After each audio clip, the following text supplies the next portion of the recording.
When my daughter-in-law told me to pack my bags and leave, I didn't cry. I smiled. A small, tired smile. The kind that comes when your heart is already too heavy to fight. I stood in the hallway of the house I helped build with my own hands, holding a cup of tea that had gone cold long ago.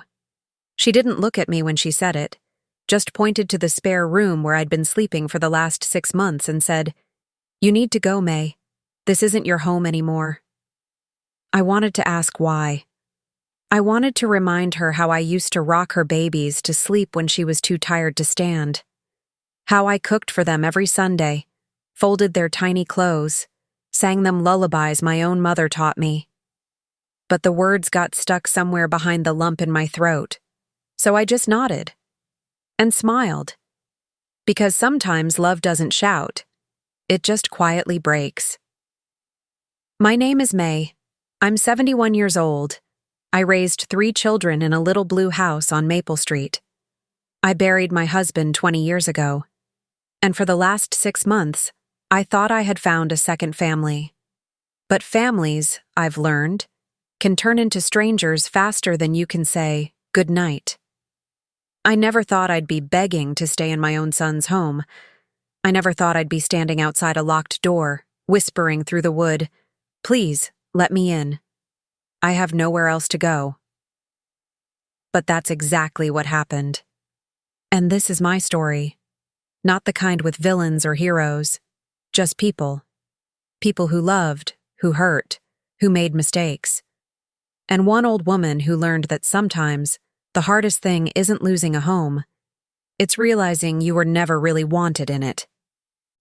Let me take you back. My son Daniel was always the quiet one. Not shy, just thoughtful. He'd sit on the porch swing with me when he was little, legs dangling, asking questions like, "Mama, why do stars blink?" Or, "Will Grandma come back from heaven to visit?" I'd smooth his hair and say, "She's watching, baby. She's always watching." He married Lisa when he was 29. She was bright, like sunlight on water. Sharp tongue, quick laugh, eyes that saw everything. I liked her right away. She called me May instead of Mrs. Carter, and that felt like trust. They had 2 children, Emma, with her father's dark curls, and little Jonah, who came screaming into the world 2 weeks early, fists clenched like he was already mad at the universe. When Daniel got promoted, they moved 3 hours away. Big house, big yard, big dreams.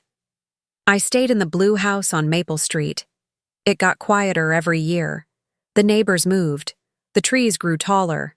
My hands started to shake when I tried to knead bread. Then one Tuesday, Daniel called. "Mom, we want you to come live with us." Just like that.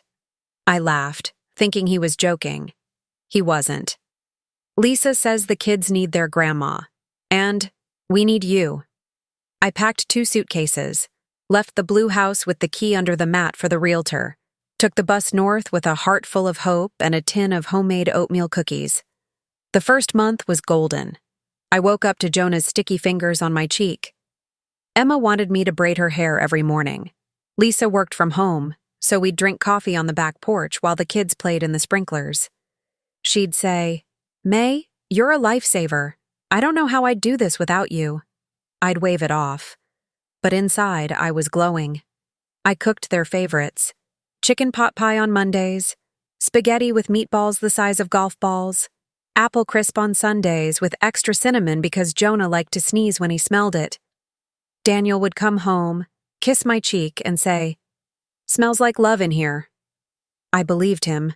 I started calling it our home, not their house, ours. I even hung a little wooden sign in the kitchen that said, "Grandma's Kitchen, open 24/7. Lisa laughed when she saw it, said, "You're too much, May." But she didn't take it down. I thought that meant something. The second month, things shifted. Not all at once, like clouds gathering before rain. Lisa started working late. She'd come in after the kids were asleep, hair in a messy bun, eyes tired. I'd warm her dinner. She'd eat standing up, scrolling her phone. One night, I said, "You okay, honey?" She looked at me like I'd asked her to solve world hunger. I'm fine, May, just tired. I let it go. Then Emma started school, kindergarten, big yellow bus, tears and pigtails. I wanted to walk her to the stop every morning. Lisa said, "She needs to learn independence." So I watched from the window. Jonah stopped napping. He'd scream if I tried to rock him. Lisa said, "He's going through a phase. Don't take it personally." But I did. I started noticing little things. My laundry ended up in a separate basket. My chair at the dinner table got moved to the corner. Lisa stopped asking me to babysit on Friday nights. One evening, I heard her on the phone in the garage. "No, she's not leaving. Not yet. But God, Mom, she's always here. I can't even breathe." I stood frozen with a dish towel in my hand. She didn't know I heard. I told myself I was imagining it. Old people do that. We read too much into silence. But silence has weight, and it was starting to press down on me. The first real fight happened over soup. I made chicken noodle, the way my mother taught me. Slow simmered broth, carrots cut into perfect coins, fresh parsley from the backyard. Jonah wouldn't eat it. He pushed the bowl away and said, "Yucky." Lisa sighed. "May, he doesn't like homemade anymore. He wants the canned kind with the dinosaur shapes." I smiled. Tried to. "I can make dinosaurs next time." She rolled her eyes. Actually rolled them. "It's not about the shape. It's about control. You do everything your way. He needs to learn he doesn't always get what he wants." I blinked. "He's 4. And you're not his mother." The room went still. Daniel walked in right then, saw my face, saw hers. He said, "Let's not do this now." But we did. Later in the laundry room, Lisa cornered me. "I need space, May. This isn't a bed and breakfast. I'm drowning." I said, "I'm trying to help." "You're suffocating me." I didn't sleep that night. The next morning, I found my wooden grandma's kitchen sign in the trash. I fished it out, wiped off the coffee grounds, hung it back up. Lisa saw me do it, didn't say a word, but her mouth got tight. The kids started spending more time at daycare, even on my days off. I'd offer to pick them up. Lisa would say, "We've got it covered." I stopped offering. I started hiding in my room, reading old letters from my husband, looking at pictures of the blue house on Maple Street. One afternoon, Emma came in crying. She'd fallen at school, knee bleeding. I cleaned it, put on a Band-Aid, kissed it better. Lisa walked in, saw the Band-Aid. "What happened?" "She fell. I took care of it." Emma said, "Grandma made it stop hurting." Lisa's face changed, not soft, not grateful. She said, "I should have been called." I said, "You were in a meeting." "Don't do that again." I nodded. That night I heard her telling Daniel, "She's undermining me, in my own house." Daniel said, "She's just being a grandma."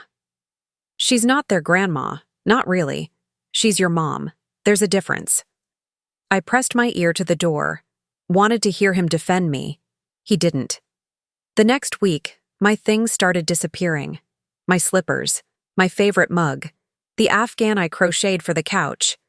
I found them all in a box in the garage, labeled "Donate." I carried the box back inside, put everything back where it belonged. Lisa saw me. Her eyes narrowed. "May, we need to talk." I knew what was coming, but I wasn't ready. It was a Thursday, rain tapping the windows like it was trying to get in. The kids were at a friend's house. Daniel was at work. Lisa asked me to sit in the living room. I did, hands folded in my lap, heart thumping so loud I was sure she could hear it. She didn't sit, she stood. "May, this isn't working." I waited. "You're not happy here. We're not happy with you here. It's time for you to go." Just like that. I said, "Where would I go?" "That's not my problem." Her voice was flat, like she'd practiced it. I looked around the room, at the family photos on the wall. I was in some of them, smiling, holding babies. I said, I have nowhere, Lisa. The house on Maple Street is sold. My savings are gone. I gave everything to be here. She shrugged. You should have thought of that. I stood up, legs shaking. I begged Daniel to let me come. You both said, things change. I walked to the hallway, looked at the spare room. My room. The bed was stripped, my clothes folded in a suitcase by the door. She'd packed for me. I turned to her, voice small. Can I at least say goodbye to the kids? They don't need the drama. I nodded. Then I did something I'll never forget. I got down on my knees, right there in the hallway, hands clasped, tears coming now, hot and fast. Please, Lisa, I'm begging you. Let me stay. I'll be quiet. I'll stay in my room. I'll do whatever you want. Just don't make me leave. She looked down at me. For a second, I thought I saw something soften. Then she said, Get up, May. You're embarrassing yourself. I didn't move. She stepped over me, walked to the front door, opened it. Rain poured in. Leave, now. I stood, slowly, picked up the suitcase, walked to the door. Then I stopped, turned back, one last time. Tell Emma her grandma loves her. Tell Jonah I'll miss his dinosaur nuggets. Lisa didn't answer. She closed the door, locked it. I stood on the porch in the rain, suitcase in one hand, purse in the other. No phone, no keys, no plan, just the sound of the lock clicking, and the rain washing my tears into the wood. I don't know how long I stood there. Minutes, maybe an hour. Then I walked, down the driveway, past the mailbox with the little red flag, onto the street where the sprinklers used to run. I didn't look back. I found a bench at the park 2 miles away, sat under a dripping oak tree, called the only number I knew by heart. My sister, Ruth. She answered on the 3rd ring. May? Where are you? I told her. She said, Stay there. I'm coming. 4 hours later, she pulled up in her old station wagon, hugged me so hard my bones creaked. Didn't ask questions. Just said, You're home now. She lived in a little apartment above her beauty shop. 1 bedroom, 1 bathroom, a couch that pulled out into a bed. She gave me the bedroom, said, I snore anyway. The first night, I cried into her pillow. She brought me tea with honey, sat on the edge of the bed, said, You did nothing wrong, May. Some people just don't know how to hold love. I wanted to believe her, but I didn't. Not yet. The kids called a week later. Daniel put them on speaker. Emma said, Grandma, where are you? Jonah said, I looked for you in your room. You weren't there. I swallowed hard.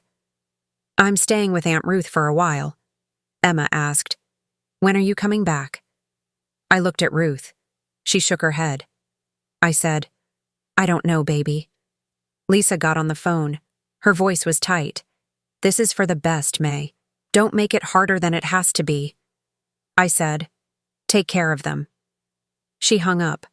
I didn't call again, but the kids did. Every Sunday. Lisa let them.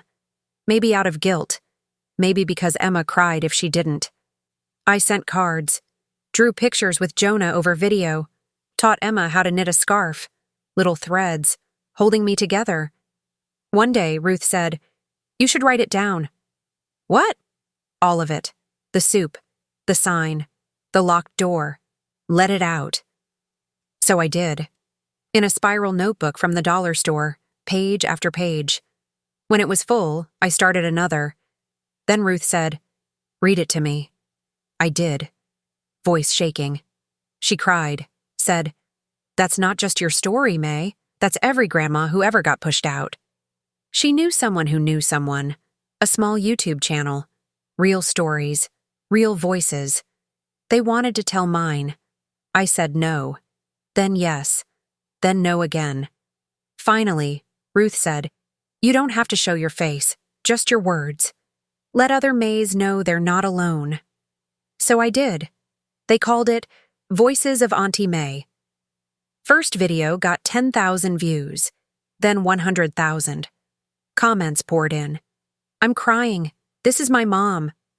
My mother-in-law locked me out too. Thank you for saying what I couldn't.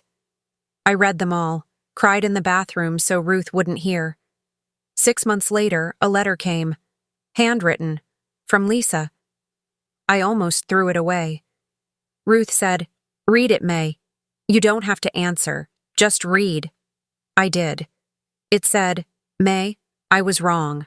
I was tired and angry and took it out on the wrong person. The kids miss you. I miss you. Not the cooking or the cleaning. You. Your quiet way of making everything okay. I'm sorry. I don't expect forgiveness. But I needed you to know." Lisa, I folded it. Put it in the notebook. Didn't write back. Not yet. It's been 2 years now. I still live with Ruth. The couch is lumpy. The bathroom mirror is cracked.